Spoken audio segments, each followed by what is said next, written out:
I even need this, but I got it, so I'm going to use it.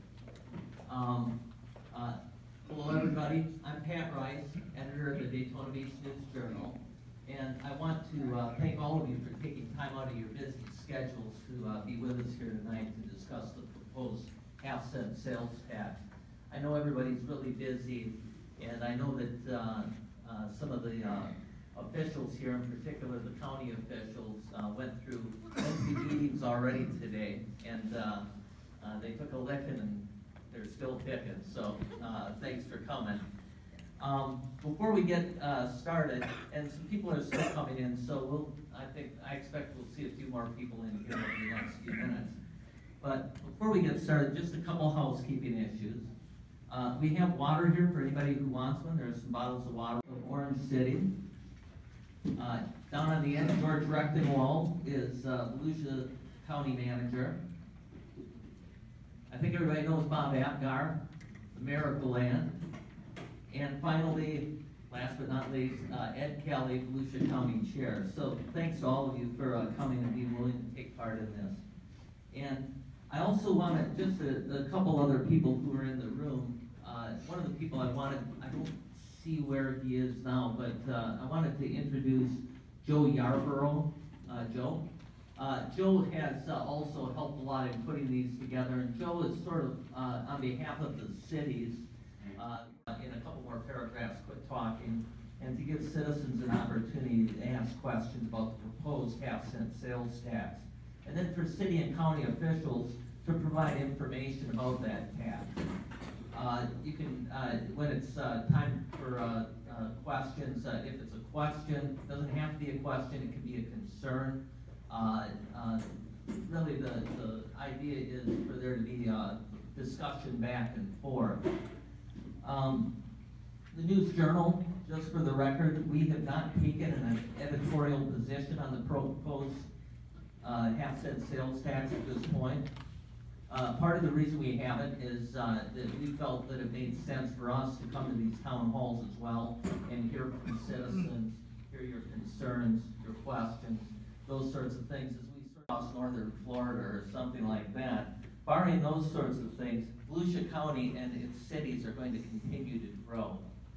I think that's just the nature of Florida, and it's also reality for Volusia County as well. The other thing that I believe is that as we grow, there is a corresponding need to improve infrastructure, and improving infrastructure will cost money. And I think that's really what we're here to talk about, is whether the half-cent sales tax is the appropriate way to raise that money, or whether other people have other ideas about that. So as soon as possible, I'm going to turn the microphone to audience members, and the person who's going to be the microphone holder for us is... And I had to take it today because they've redone the interchange at 4 and 95, and I missed the exit to get off on 92, so I had to go down, and I'm going, oh my gosh, I'm going to be stuck on 44 again. And guess what?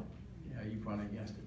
But that's one that sticks on me on the west side, and that's one that is on our list, and George has a detailed, and the list all around, and they're online. You can go in, there's an interactive website. You can enter your zip code, and it will show you exactly what the areas are. It will put them out by name on projects that we feel need to be completed. And I think the important thing for me is these are projects and issues that we have that exist. They're not for the extra people that are going to be coming here. These are ones that were needed 5 or 6 years ago. In fact, some of the issues that we have, there was a list developed, I think George said 6 years ago or so, that was still developed.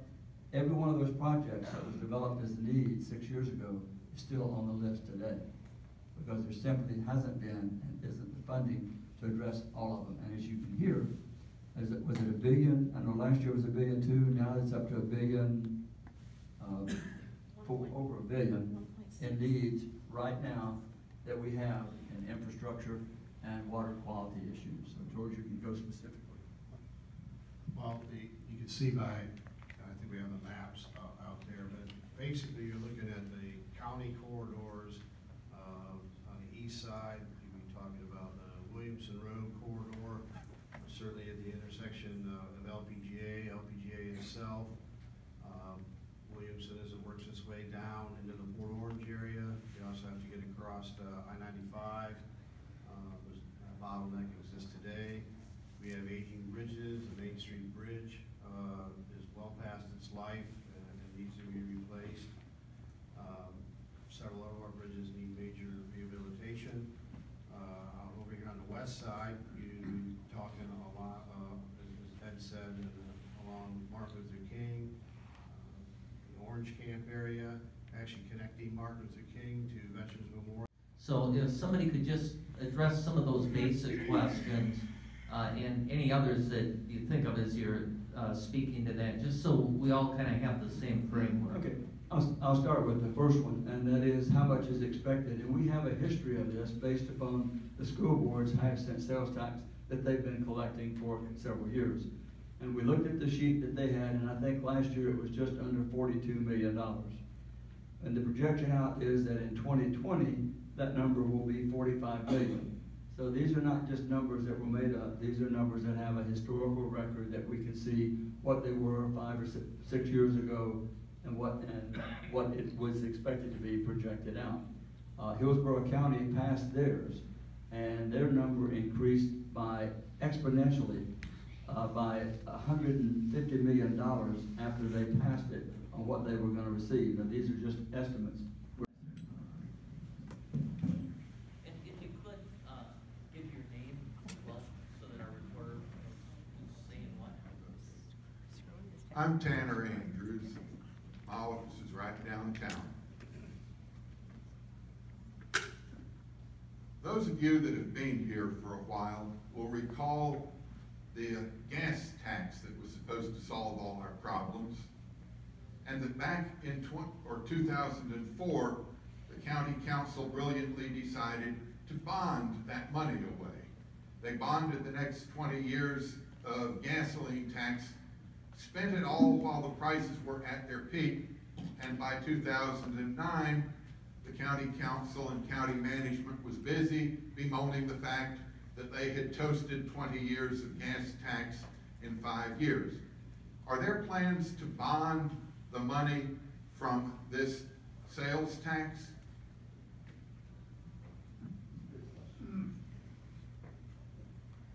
There are a number of ways that I think there's advantages to everyone in Volusia County to leverage the funds if we're successful. They can be leveraged through interlocal agreements by DeLand working with Orange City and Volusia County on a road. They can be leveraged with grant money from either the Water Management District, FDOT, or the federal government. As to, bonding, certainly that's an option, but I don't think anybody's made any decision on that.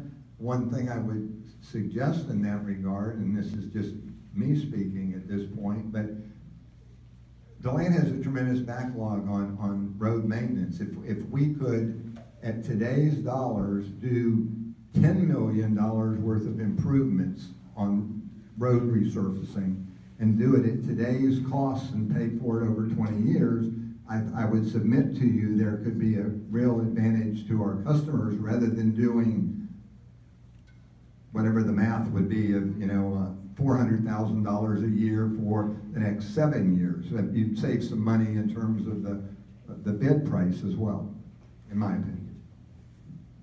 Let me give you one reason, and I can't speak to the issue of the gas tax. I can't speak to the fact that the economy went to heck in a handbasket and that people stopped driving and that cars became more fuel efficient. The federal government, like everyone else, is suffering on gas tax because they haven't raised their gas tax ever since they put it in. So to me, to be able to address the issues we have today, we have a more reliable stream of funding if we can bond those issues and take care of them. For example, FDOT told us that we can expect a 30% increase in the cost of road construction in the next 3 years. So if we can, and the roads right now to do a 1 mile of a road is $5-6 million. for 1 mile of road. And if we had to wait, and this is why it's important, what we can do is to leverage. We heard today from our lobbyist from Washington, D.C. Washington, D.C. has eliminated what is known as earmarks or pork. I mean, I call it pork, but earmarks. There's not going to be anything that's going to be dedicated. What the federal government is going to do, if you have issues for infrastructure, and that's high on the list of all of Congress, I think both sides, while they may be disagreeing on some things, they have the agreement that they want to work to improve our infrastructure. And what they're saying, it's going to come back to the states. The bridge that we just completed was $60 million. Or not completed, was $40 million. Our cost of that $40 million was, what, George? Zero. We will not get any funding like that in the future because there are no earmarks where you can go to your congressman and say, we're putting a bridge in and we need help. What they're saying is, if you put skin in the game, if you're willing to step up, and this is where we can use the 3P or the public-private partnerships, along with, as you mentioned, with the different agencies within the state. If we bond it, we can take care of it at a lower cost and give improved conditions in our water quality, the issues as well as our transportation and intersections. If you wait year by year by year, we're not going to be able to address those at once.